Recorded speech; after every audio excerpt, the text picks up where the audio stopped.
হুমায়ুন কবির অনেক খেলা কিন্তু ঘুরিয়ে দিতে পারেন বা অনেক খেলা ভেস্তে দিতে পারেন।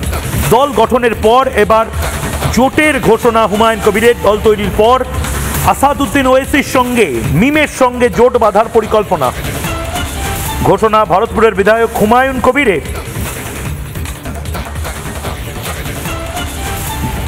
মিম প্রধান আসাদুদ্দিন ওয়াইসির সঙ্গে ফোনে কথা।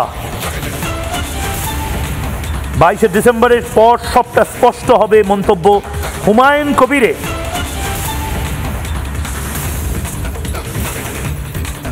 ভাই, বিজেপি আর তৃণমূলের বিরুদ্ধে যে দল আমার সঙ্গে আসবে আমার কোনো ছুটমাত নাই। কংগ্রেস বললাম তো কোনো ছুটমাত নাই। আমি তো 30 বছর কংগ্রেস করেছি, তারপরে কংগ্রেস ছেড়েছিলাম বাধ্যবাধকতা। আসাদুদ্দিন ওবেসি যে মিম গঠন করা আছে, মিম তার ওয়াইসি সাহেবের সাথে অলরেডি কথা হয়েছে। সিট ভাগাভাগি কিছু হয়নি, প্রাথমিক স্তরে এটা হয়েছে যে বাংলায় উনি আসবেন নির্বাচনে অংশগ্রহণ করতে।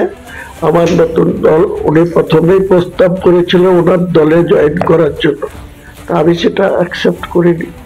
ওনার সঙ্গে জোটে যাব।